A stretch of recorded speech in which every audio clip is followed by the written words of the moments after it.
ನಿಮ್ಗಿದ್ ಗೊತ್ತಾ, ಒಂದು ಕಾಲದಲ್ಲಿ ಭಾರತದ ರಾಜಕೀಯದಲ್ಲಿ ಒಂದು ದೊಡ್ಡ ಪಕ್ಷ ಇತ್ತು, ಅದು ಜನತಾದಳ.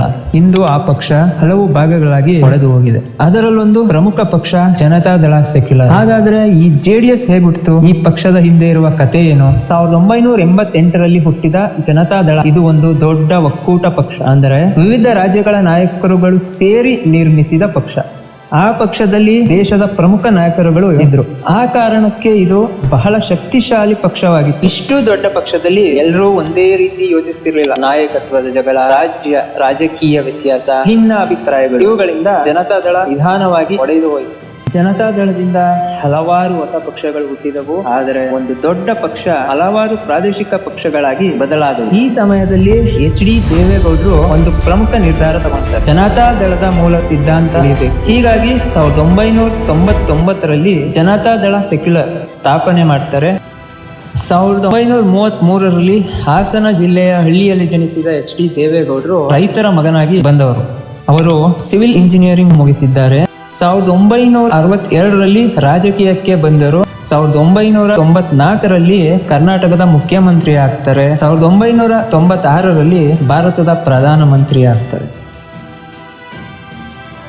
ರೈತರ ಪರ ನಿಂತರು, ಸರಳ ಜೀವನವನ್ನು ನಡೆಸಿದ್ರು, ಗ್ರಾಮೀಣ ಅಭಿವೃದ್ಧಿಗೆ ಒತ್ತು ಕೊಟ್ಟರು. ಹೀಗೆ ದೇವೇಗೌಡರು JDS ಪಕ್ಷಕ್ಕೆ ಒಂದು ಬಲವಾದ ಅಡಿಪಾಯ ಹಾಕಿದೆ. ಆದರೆ ಪಕ್ಷ ಮುಂದುವರಿಸಲು ಹೊಸ ನಾಯಕತ್ವದ ಅಗತ್ಯವಿತ್ತು. ಅಲ್ಲಿ ಕುಮಾರಸ್ವಾಮಿ ಅವರು ಮುಂದೆ ಬರ್ತಾರೆ. ದೇವೇಗೌಡರ ಮಗನಾಗಿದ್ದರೂ ಅವರ ಪಯಣ ಸುಲಭವಾಗಿರಲಿಲ್ಲ. ಟೀಕೆಗಳು, ಸೋಲುಗಳು, ಆದರೂ ತಮ್ಮದೇ ಗುರುತು ಮೂಡಿಸಿಕೊಂಡು 2006ರಲ್ಲಿ ಮೊದಲ ಬಾರಿಗೆ ಮುಖ್ಯಮಂತ್ರಿ ಆಗ್ತಾರೆ.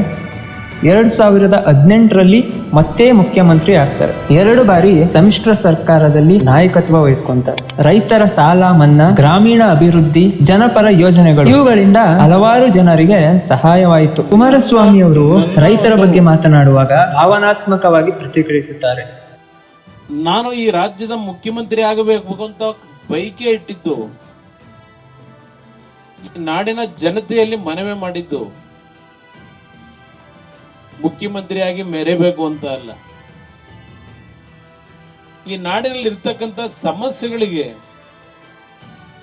ಈ ನನ್ನ ಪಕ್ಷದ ಒಂದು ಬದ್ಧತೆ ಏನಿದೆ, ಕಮಿಟ್ಮೆಂಟ್ ಏನಿದೆ, ನನ್ನ ತಂದೆಯ ಅನ್ಫಿನಿಶ್ಡ್ ಅಜೆಂಡಾ ಏನಿದೆ,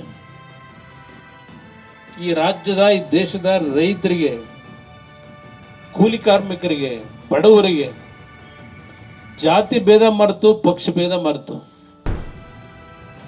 ಅವರ ಕಷ್ಟಗಳನ್ನ ಬಗೆಹರಿಸ್ತಕ್ಕಂತ ಒಂದು ಜನಪರವಾದಂತ ಸರ್ಕಾರ ತರಬೇಕು ಅನ್ನೋದು ನನ್ನ ಬಯಕೆ ಇತ್ತು. ಇದರಿಂದ ಜನರ ಜೊತೆ ಒಳ್ಳೆಯ ಸಂಪರ್ಕ ಬೆಳೆದಿದೆ. ಈ ಪಯಣ ಇಲ್ಲೇ ನಿಲ್ಲುವುದಿಲ್ಲ. ಮುಂದಿನ ತಲೆಮಾರಿನ ನಾಯಕ ನಿಖಿಲ್ ಕುಮಾರಸ್ವಾಮಿ ಅವರು ಚಿತ್ರಮಂದಿರದಿಂದ ರಾಜಕೀಯಕ್ಕೆ ಬಂದವರು. ಸೋಲುಗಳನ್ನು ಎದುರಿಸಿದರೂ ರಾಜಕೀಯದಲ್ಲಿ ಸಕ್ರಿಯರಾಗಿದ್ದಾರೆ. ಜನತಾದಳ ಸೆಕ್ಯುಲರ್ 25 ವರ್ಷಗಳನ್ನು ಪೂರ್ಣಗೊಳಿಸಿದೆ. ಈ ಪಯಣದಲ್ಲಿ ಹೋರಾಟ, ಸಾಧನೆ, ಜನರ ನಂಬಿಕೆ ಎಲ್ಲವೂ ಸೇರಿವೆ. ಒಂದು ದೊಡ್ಡ ರಾಷ್ಟ್ರೀಯ ಪಕ್ಷದಿಂದ ಒಂದು ಪ್ರಾದೇಶಿಕ ಶಕ್ತಿಯಾಗಿ ಬೆಳೆದ JDS ಇಂದು ಒಂದು ರಾಜಕೀಯ ಕತೆ ಮಾತ್ರ ಅಲ್ಲ, ಇದು ಜನರ ನಂಬಿಕೆಯ ಕತೆ ಕೂಡ ಆಗಿದೆ. ಇದು ರೈತರ ಬದುಕಿನ ಪ್ರಶ್ನೆ. ಆ ಪ್ರಶ್ನೆಗೆ ಉತ್ತರ ಕೊಡುವ ನಾಯಕ ಮತ್ತೆ ಮುಖ್ಯಮಂತ್ರಿಯಾಗಲಿ ಅಂತ ಆಶಿಸೋಣ. ಕಮೆಂಟ್ ಮೂಲಕ ತಿಳಿಸಿ, ಲೈಕ್ ಮಾಡಿ, ಸಬ್ಸ್ಕ್ರೈಬ್ ಮಾಡೋದಂತೂ ಮರಿಬೇಡಿ. ಧನ್ಯವಾದ. ಮುಂದಿನ ವಿಡಿಯೋದಲ್ಲಿ ಸಿಗೋಣ.